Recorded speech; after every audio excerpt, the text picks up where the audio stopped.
to the next in my series of Peek Up the Aisle, where I'll be talking to celebrities and TV personalities and presenters all about their wedding day, offering lots of advice and inspiration for some of our couples out there. So today, in keeping with our theme of inspirational people, I am chatting today to a lady.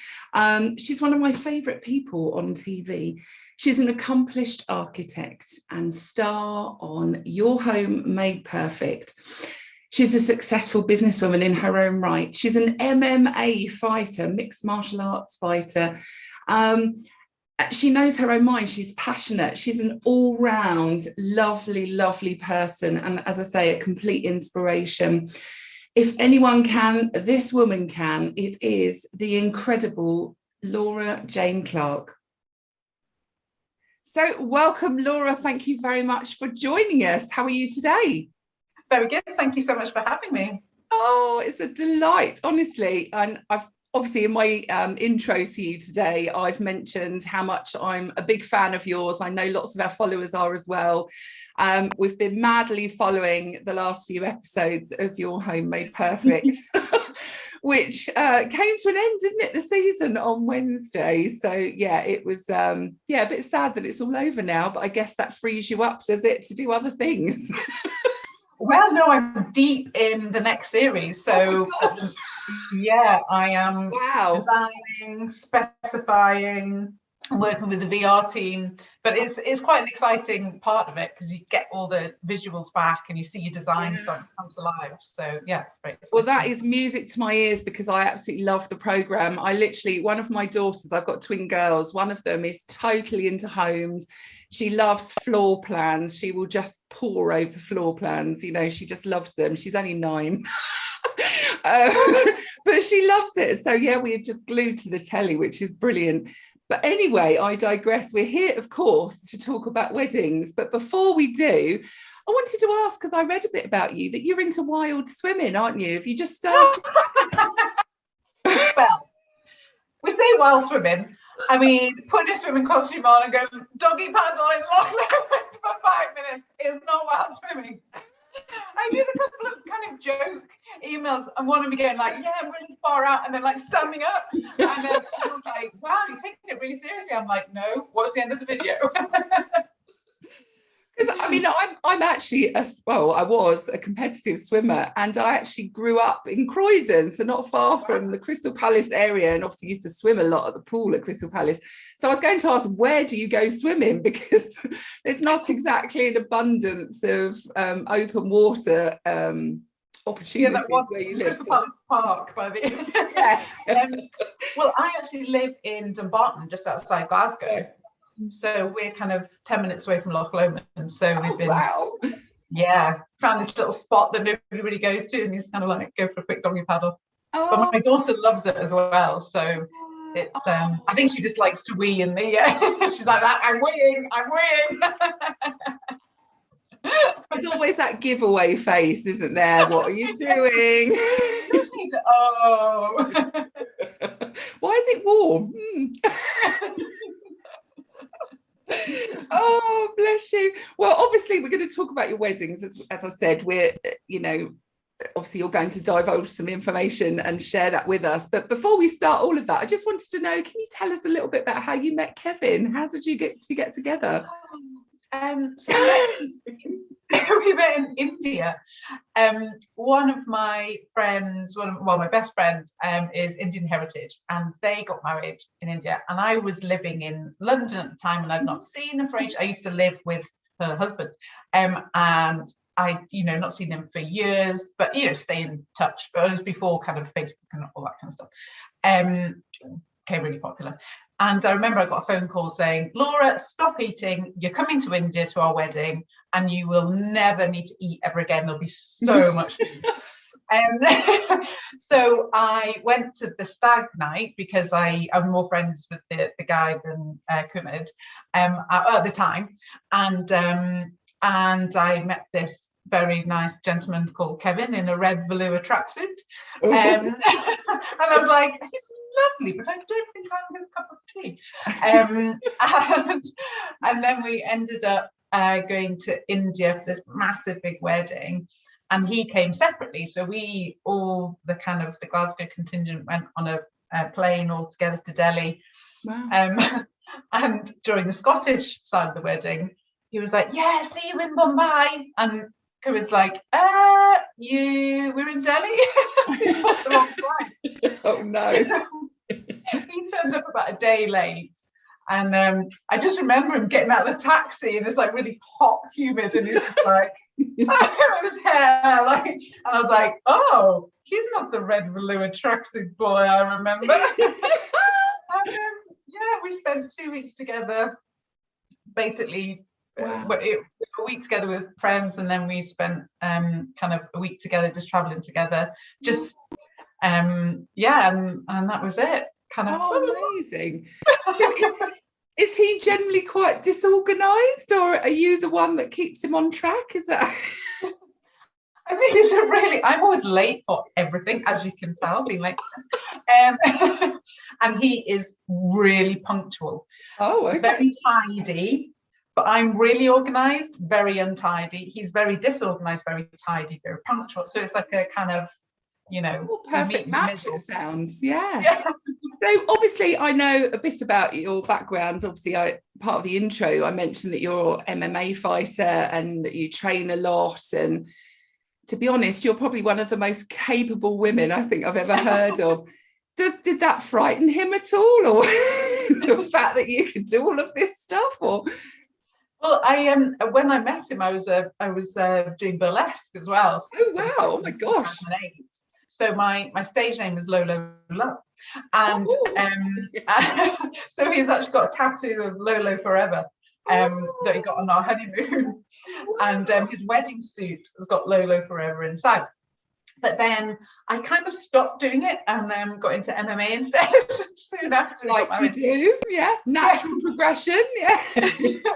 But I'd always done kickboxing and boxing before, since I was like 15, 16. So it was kind of, in fact, it was on a honeymoon that we went to Chicago, and the Ultimate Fighter was on, and it's the first time we'd seen it. So it's like Big Brother meets kind of Ultimate Fighting, and it was the UK versus the US, and so I just like fell in love with all the guys on the UK team, and one of them, Nico Shipchak, was from Crystal Palace.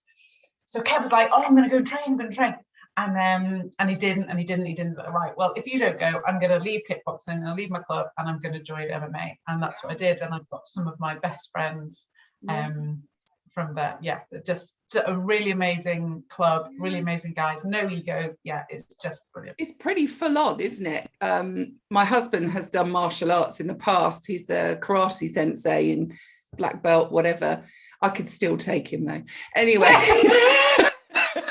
With karate.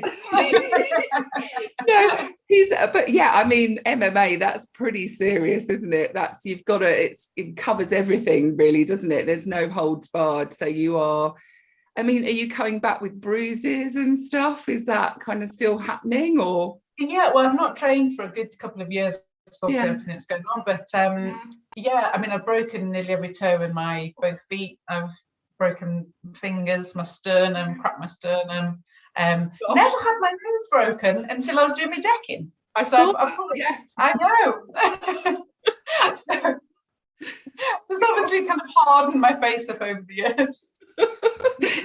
Oh my God. Well, I mean, obviously we can tell already that there's a lot that you can do, but what are you rubbish at? Tell us make us feel better.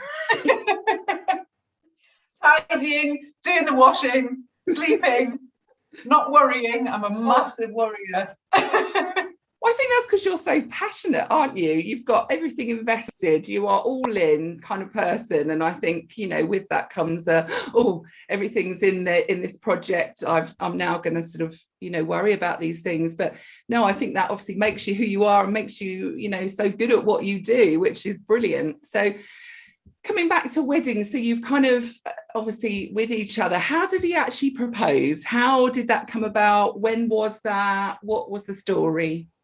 So we got married within a year and we weren't living together. Yeah. So I was in London and he was still in Glasgow. And my intention was always to come back to Glasgow. So I was born in Scotland. I was kind of, you know, studied here, and I was always going to come back. and he always wanted to move to London. Oh. So we kind of, I'd been engaged before to my childhood sweetheart, that just didn't work out. And I, it was just not kind of something that was really on my mind. But it just happened so fast. It just felt so natural. And within kind of 3 or 4 months, we were like, should we just get married? And so we'd been talking about it and kind of agreed that we would do it. And then I was working in Guy Greenfield's office, and he would say the little boy, what am I talking about? I've had far too much coffee this morning. My colleague that I was working with, who is incredible, and we've worked together for like 5 years, sitting opposite each other and not a crossword between us. Anyway, he gave me this little box, and I was like, oh, thank you. And it said Trixie on it, and I was like, oh, nobody calls me Trixie apart from Kev. And then inside this box was a key to like some kind of B&B around the corner, and I was like, what is Farringdon? It's like, that's really weird. So and it was normally I go to the office and I'd be fairly dressed up, kind of wearing, looking a little bit kind of sassy. But that day I was like in jeans and t-shirt, and I was just like, oh. And so on the back of this key there was an address. So I asked my boss if I could leave. He made me finish some drawings and send them, and then he let me leave. So this hotel room, and then on the top floor, in this like one of those really dodgy hotels, Kev was there. Oh my god! Yeah, with an engagement ring, and I'm like, oh my god! It was crazy, and yeah, it was really, I had obviously I knew that we were going to get married, I knew that we were going to get engaged or whatever, but I just had no idea it was going to happen. And he was like, you tell me you go to work in high heels and a skirt every day? And I'm like, not today. It was a bit disappointed. Yeah, it was just a total surprise. So we got some clothes from New Look, and then we went to a strip club. like you do. Best engagement ever. Did you enjoy the surprise element to it? Because I guess it was a complete shock. So was that something that you enjoyed? Do you like surprises like that? I loved it. Absolutely loved it. And I can still remember just going, oh, there's this, like nothing. No, like it was just like, oh, here's this. I'm like, all right, okay. What? I think it was like a drawing or something. So. Wow. So obviously then you set to planning your day. Now I've often thought, I talk to a lot of brides and they talk about why they chose their venue and things like that. So do you want to tell us where you got married, and actually was there an element of you and the architect in you that had a play, there was a part that played, in the decision making, about where you got married? Did it have to, have an appeal to you in that sense? I think not particularly. I'm not a kind of control-y kind of person, even as an architect. It's quite unusual. And our first kind of idea was to elope. And then I kind of, I didn't really go down well with the family. I know you're not meant to talk about it if you're going to elope anyway. And then I kind of really wanted we both wanted a really small wedding. And we kind of talked about maybe doing a surprise of being in Glasgow, because we were in Glasgow. And we were like, oh, well, we could take our parents for a picnic and then just walk past the registry office and say, oh, mum and mum, do you want to just come in and then witness this wedding, and that would be it. Because the place we got married is in, it's not there anymore, in Park Circus in Glasgow. Okay. Yes. Where I used to live as a student. Oh. So it's this big, fancy Georgian circus. It's beautiful. And it's in there's loads of kind of TV shows and stuff set in Glasgow. It always turns up. Wow. So I was a student there in Diggs, and this registry office was opposite on the other side of the circus. And I'd be woken up every Saturday morning to bagpipes. And I was just like, why would people get married here? they must be crazy. I didn't and then, you know, like fast forward 15 years and they're like, hi. And there you are. Yeah, but no student digs anymore. It's all like really multi-million pound. Oh my gosh, that's Yeah. incredible. So sorry. No, it's fine. There's a bathhouse, like a kind of Turkish bath inside where you could have a 2-person, 2-witness. Yeah, and that's where I really set my heart on. But my father was having none of it. He was like, no, we need at least the kind of close family. So like, yeah. So then how did you sort of determine what you would wear, the dress? Talk to us about all of those sort of bits and pieces, because you've got a lovely style. We love your style, seeing you on TV. So what sort of did you go for? What was the look? Well, I had a red dress. Nice. And it was cost £60, and I had it. There was a seamstress down the road from where I lived in Sydenham. So, like I say, I was in Glasgow and I was in London. Yeah. And it was it was kind of like a 1950s style warehouse dress. Yeah. Oh, I think I've frozen. Oh, have you frozen? Are you still there? Oh. Oh, there we go. So yeah, it was a 1950s style, and I've still got it. I might wear it in one of the shows actually. Oh, yeah, do. The red silk dress. Give us a wave, and then we'll know.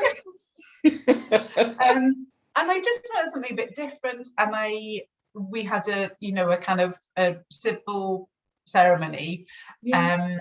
We didn't have a kind of religious element to it. And I didn't feel that white was really my colour. And I love red, and my husband's colourblind, so he can only really see red. I mean, you know, if that's his kind of favourite colour, and that's the colour that he can really see. And in fact, he used to have a red old Saab convertible, and he painted the door bright gloss red when we first got together. And so yeah, a red wedding dress was. Yeah, he had a suit and it had a red silk lining as well. Oh, lovely. Yeah, lovely. And then my mother-in-law wore a pink rose, and I'm like, what? Oh no. So did you have like a reception? So it was obviously quite an intimate ceremony, which is lovely with family. Then what happened afterwards? How did you celebrate? What was the format sort of afterwards?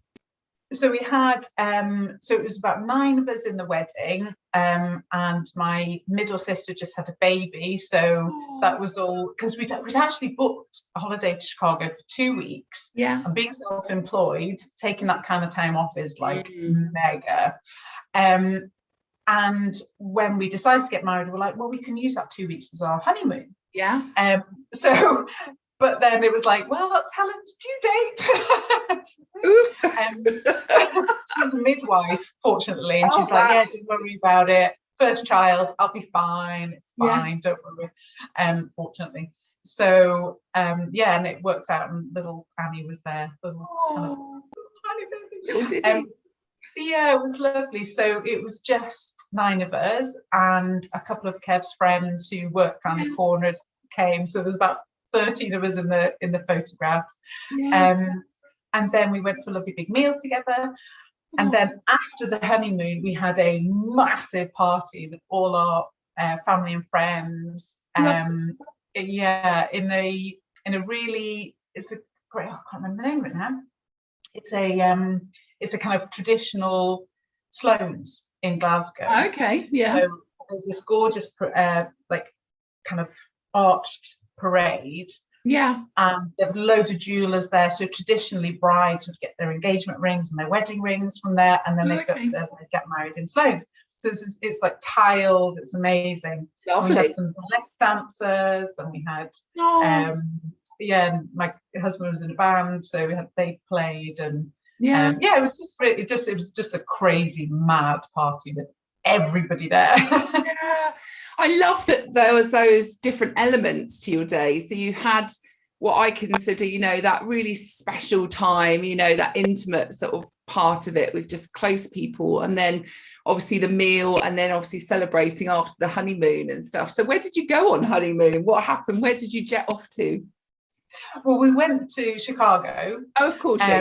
Yeah, and it was really lovely, and it was like our first big holiday together apart from India. Yeah. And I always remember in India, I remember the time, because my boyfriends weren't that great in the past, and we were in this kind of place in India, and I'd lost my passport, and I was like, guys, can't find my passport, and it was just me, Kev, and this other guy, Pete, and they were both really calm. They're like, right, okay, well, let's go into it. Nobody shouted at me, and I was like, this guy's a keeper, you know. Yeah. So it was really nice, you know. So I knew we travelled really well together, and we just had crazy fun. We drank champagne every single morning. Oh, well, it wasn't champagne; it was like some cheap kind of fizzy. We got IDs. I'm like, I'm 30. It's so kind of nice.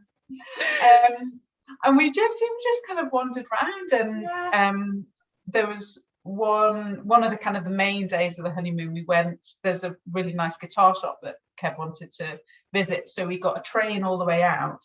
Yeah.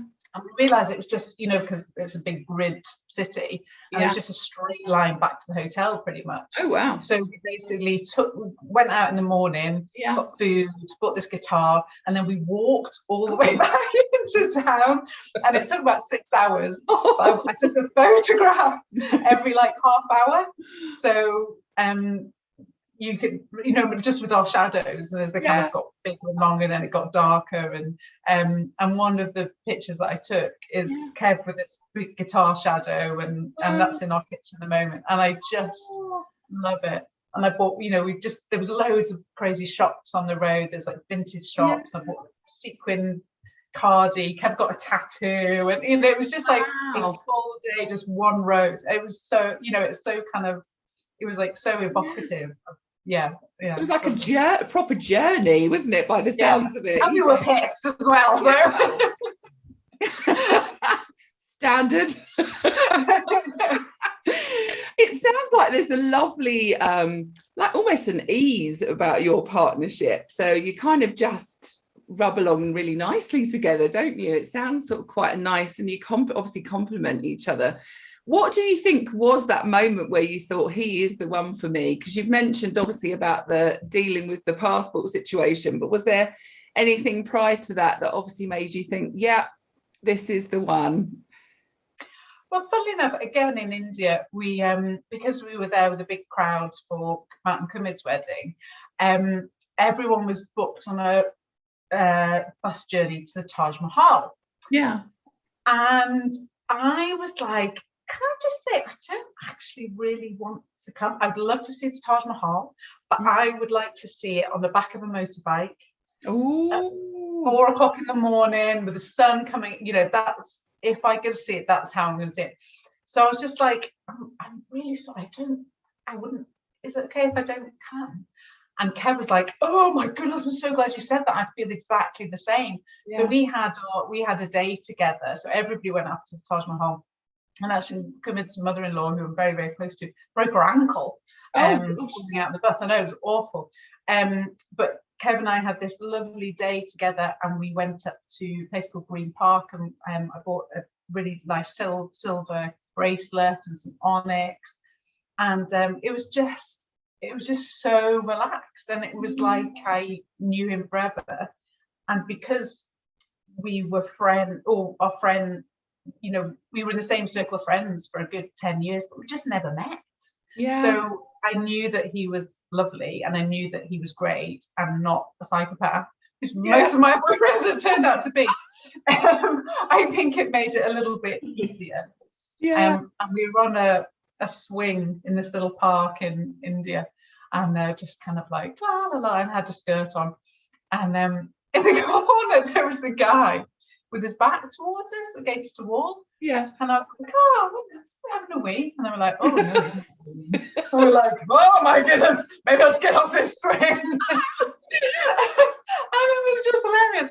And I think, we just realised that our humour is exactly the same. Oh, So yeah. it just like you've had some such lovely moments, you know, just for hearing the few that you're sort of sharing now. Would you say you're quite a romantic? You see the romance in a situation, I think, don't you? Totally. Our last night together, so nothing happened. Yeah. I was completely in love with him, but nothing happened. Yeah. And then we had a couple of nights. We went up to Amritsar, where there's a big temple and stuff. And we bought a kind of the honeymoon suite in this hotel. Nothing had happened. We hadn't even kissed. Yeah. And we were like, and he's such a gentleman. He would never flirt with anybody. He would never make anyone feel. So we got to the point we were in our swimming costumes in the bath, and I was literally like rubbing my legs on his face, going like, "You can make a move. It's okay." Green light.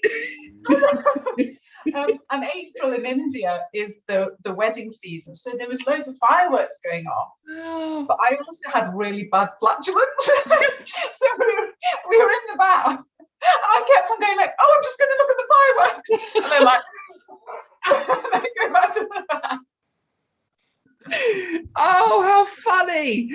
Oh my God. Yeah, I think you could probably make a film about your relationship. All of these moments. Oh my gosh. Oh, well, what a journey you've had. And how long have you been married now? How long is this? 11 years. Wow. 11 years? 2009 got married. Yeah. Well, 12 years. 12. Yeah. 12, yeah. Wow.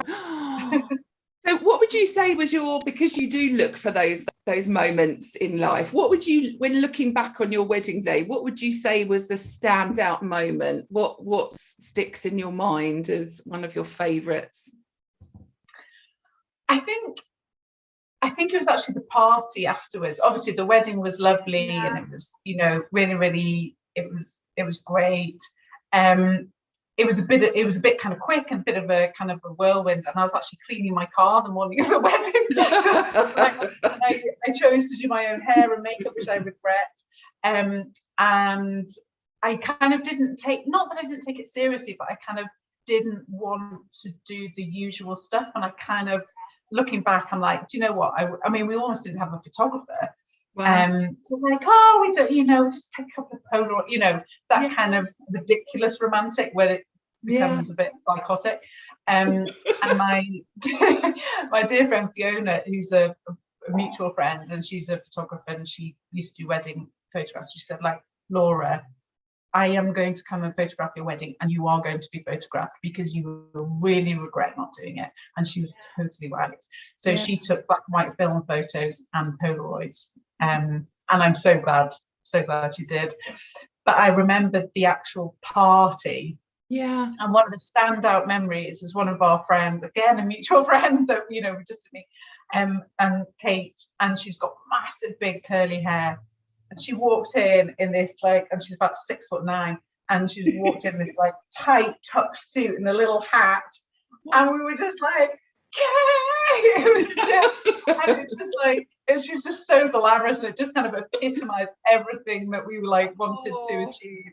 So yeah, I think weirdly that was a standout moment. Another woman. How was that? Yeah. Good old Kate, well done.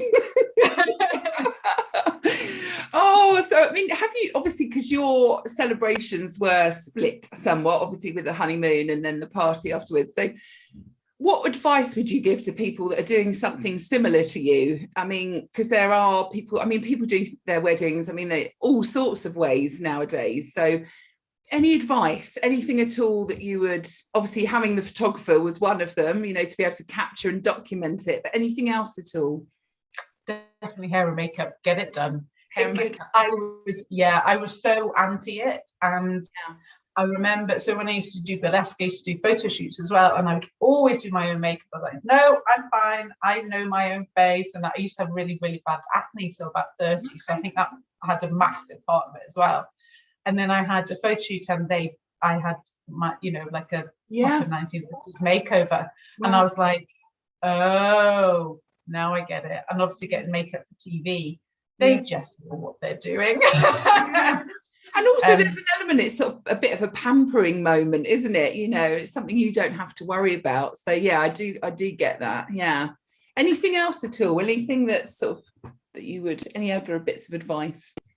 Yeah, I think I did get like quite fixated on red and the flowers and the kind of, you know, quite in a point where that's what I was thinking about rather than the moment. I think that's like why the wedding day probably went a little bit crazy. And I was so worried that people were like bored or waiting or this or that, even though there were only 9 of us. And I think although I planned it a lot, I probably didn't plan it enough for all those kind of bits where you're kind of waiting for the meal and you know. And so I've been to loads of weddings since, and there'd be games, or there'd be this, or there'd be kind of drinks, you know. And I think probably if you're looking to do a bit of a kind of not ad hoc, you know, I wanted a kind of really relaxed. Yeah. But actually, an awful lot of planning goes into something being really relaxed and kind of ad hoc. Yeah, but don't you think though that actually some of this, I think, and a lot of people do obsess over those details about their day, especially where they have had, you know, this big all on one day perhaps, but this big affair. But actually it's down to I think the people to enjoy themselves. You can't make people enjoy themselves. And I think you're probably quite similar to me in that I do worry about all the guest experience the whole time. And that's lovely to be thinking that way. But ultimately it's your day, isn't it? And I think if you did it how you wanted to do it, that's wonderful, you know, and you're happy with that. And I think that's great. So, but I mean, if you were to do it all again, would you do it the same way, do you think? Would you? Oh, definitely. Yeah. Definitely. Because I used to have a little old MG. So my dad drove us in the MG, and we kind of turned up together, and I wouldn't change it, you know, getting lost in the one-way direction, thinking me clutch, I'm like, you know, but wouldn't change it for the world. I'd probably chosen different music. I think that's the thing. I was a bit like, oh, we'll have like Rachmaninoff cello, and then actually coming into this really like, and I'm like, maybe I should have slightly softer. I think I was a little bit like, yes, I like that. Let's put, you know, and not actually kind of seeing kind of how it all trying to be too casual. Yeah. But I think that's nice, and I think that's right. The fact that you would, looking back, you wouldn't change the essence of your day because that was right for you. Would you renew your vows? Do you think you would do that? Is that something I ask all of my guests on this type of interview? But you're nodding away. What would you do you think? What would you... I would love to renew my vows. Just, I'll say it a bit louder. Well, do you know what? Because I wrote down some notes when I was sort of thinking about it. And when I was about 15 or 16, I used to do Duke of Edinburgh Awards in Wales. I grew up in Wales. And I remember driving in a big minibus, and we were going over the moors, Midnight Moor, I think it's called. Or again, I might have just made that up because we were going over these moors. It was really misty, and I was like, do you know what? I would love a wedding that was just a white canopy in these moors. Wow. And that's kind of stayed with me. So, and then when I was engaged previously, we were gonna, my kind of idea was to get married there. There's a gorgeous lighthouse in Anglesey. So definitely some kind of outdoor like celebration kind of, I would love to. So nice. Well, you've got a great vision anyway. So I think having that and a good idea of what you might do, I think that's lovely. But if you need someone to help you renew your vows, I'd happily come and help. Oh, yeah, definitely. But yeah, I mean, what would you say? Because obviously you've been married now for over a decade. You know, are you still the same people, do you think? The relationship still kind of as it was, as in, you know, you're complementing one another still? Yeah, very much so, and if not more. And I think that's one of the things about getting married really early, because you kind of like, would be like, God, I kind of love you so much more than I did. And that's really nice, and and all credit to him for what I do. And, you know, obviously he is so we're so together in terms of what we do work-wise and how we bring up our child. And it would be very easy for, you know, some guys in relationship, or some, you know, women, or, you know, whatever, or, you know, a bit of imbalance, and just kind of getting over that, because you know, it was a bit of an imbalance. And when I started doing TV, when the show got really popular, and it's just kind of managing that. And he's also a trained mental health social worker, so he's basically given me, I've had like 12 years of therapy. Perfect. Which has been, very handy. And I think, you know, my natural defensiveness, I think he's kind of like taking the edge off that. So we talk about stuff, and I know when just to leave him, when I know he'll calm down, when he's like, right, we need to start this house and stay. And I'm like, I'm just going to leave him for 20 minutes and go and watch RuPaul's Drag Race, and then I'll go back. But yeah, I think honesty, and he goes out for nights out on his own. He'll go to London, you know, I do the same. We go out together, you know, and just, But that takes years of, you know, arguments and crying and pain.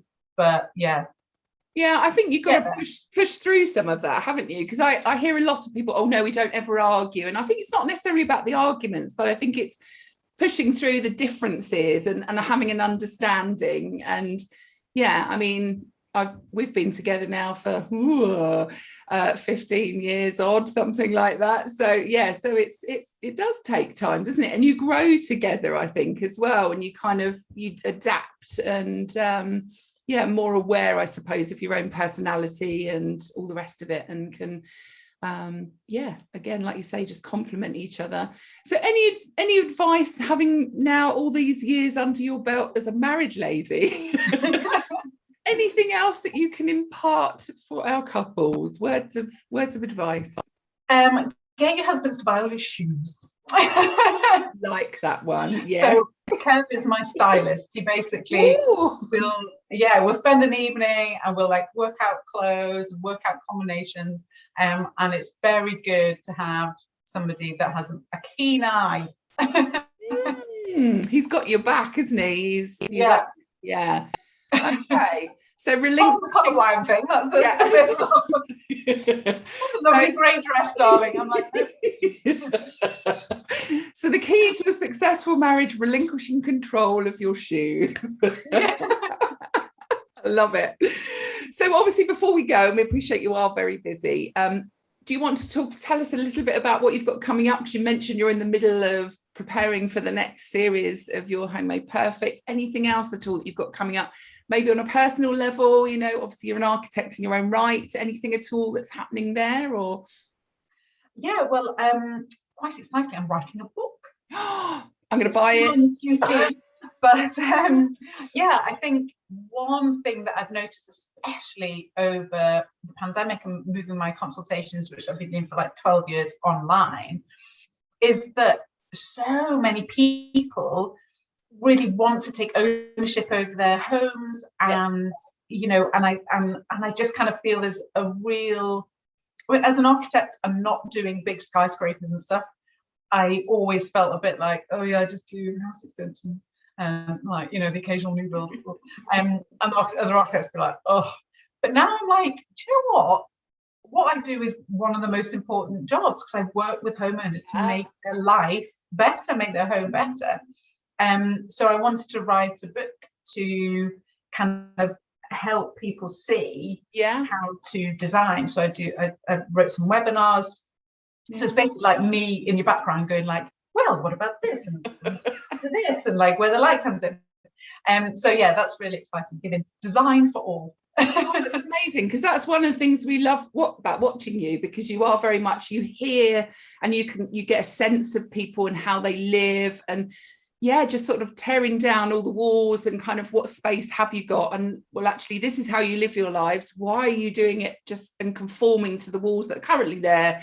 Let's just make it work for you. And it's a very simple concept in that way, but you do it incredibly well. And so I'm first in line to buy the book, and we do follow you obviously on social media. So we encourage everybody that isn't already to follow you and to get involved with your webinars and stuff like that, because really interesting, and your lives and things like that you do as well. So yes.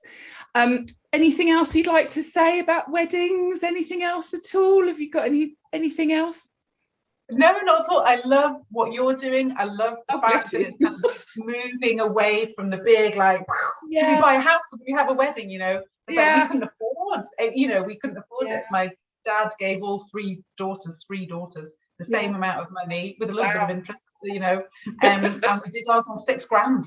Yeah, so, that's it. Just goes to show, doesn't it? It's not all about the bells and whistles. It's about what you're doing and who you're with. So no, we're all for that. So obviously, thank you very much for joining us. We love you. I'm sure lots of other people do too. I know they do. So yes, we will continue to follow you, and do, if you wear your wedding dress on the TV programme, give us a yes, a little. Bless you. Well, thank you for your time, and good luck with all your projects. Brilliant. Thank you so much. Take care. Bye. Bye.